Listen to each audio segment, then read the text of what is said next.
So, John, let me ask you something. Tom, I was thinking about that last call. The guy who's wanting to buy a Tesla.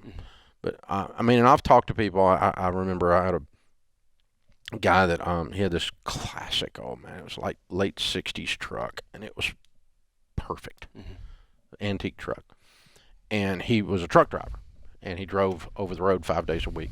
And so he would drive his old truck to the terminal, get in the 18-wheeler, drive all week, and then drive his old truck home. He was in it twice a week, and it was 2 miles to work. So I go over there one day, and I had always loved this. I lusted after this old truck. It was beautiful. It was gone.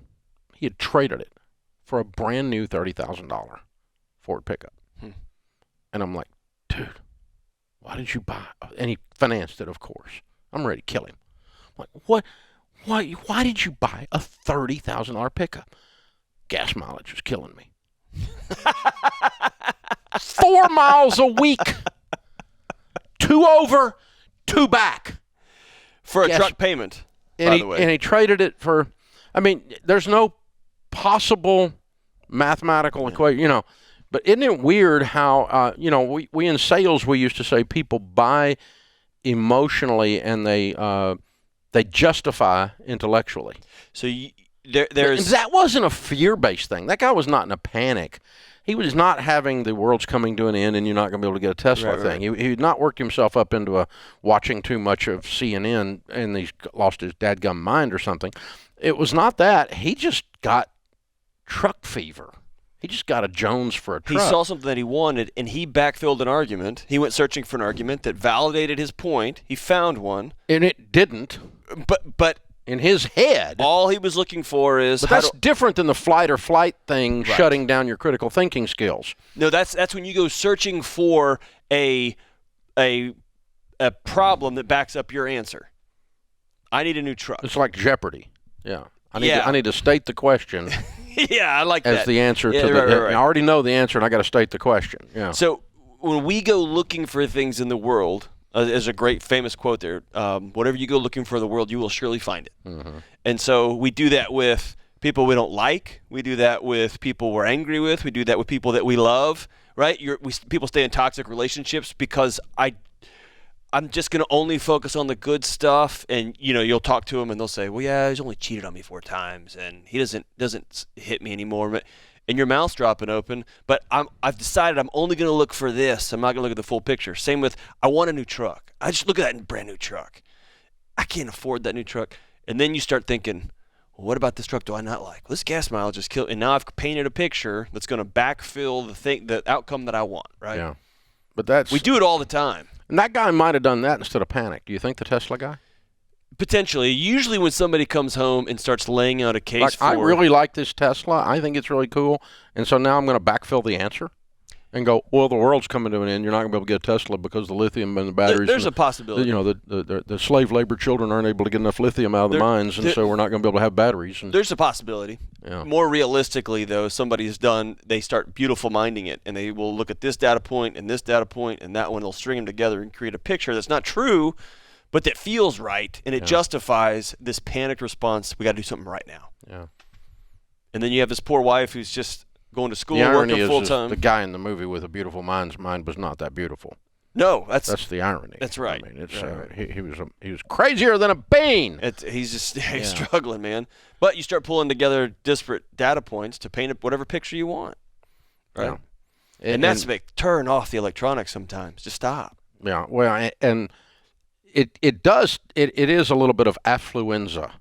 The flu-like symptoms of affluence. Yeah. And so it's this thing, if you get the fever, I got a fever for a Tesla. I mean, you know how fast those things go, 0 to 60?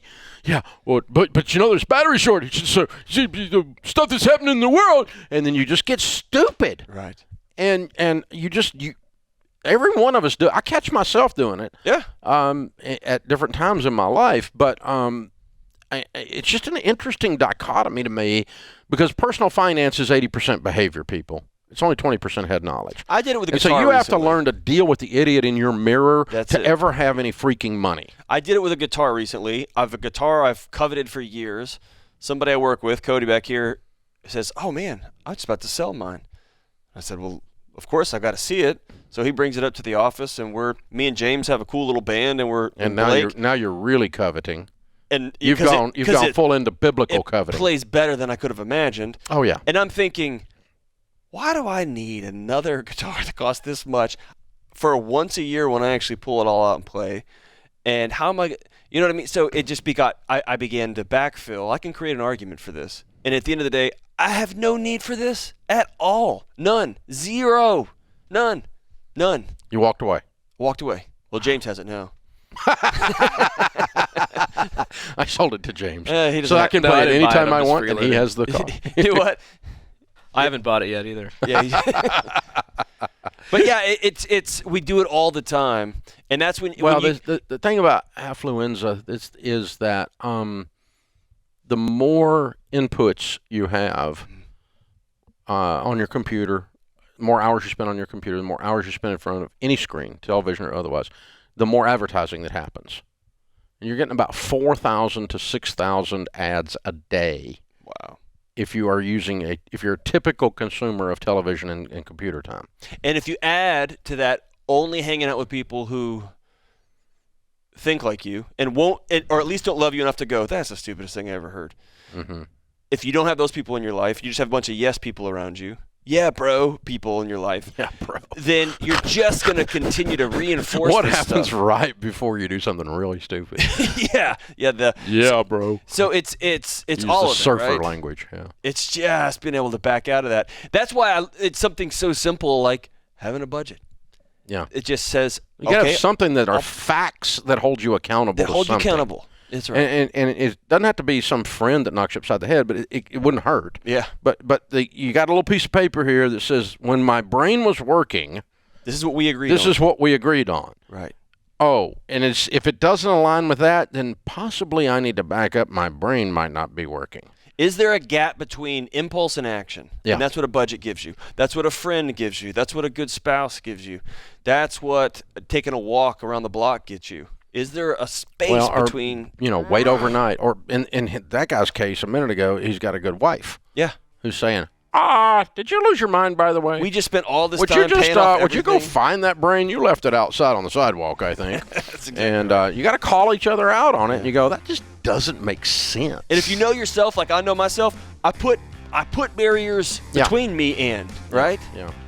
And again, we're sitting here saying that we have both faced exactly the same stuff. But I got to tell you, folks, the less television and computer time you have, the less financial stupidity will be in your life. Yeah. Because you're not getting impacted with as much advertising. It's a pretty simple equation.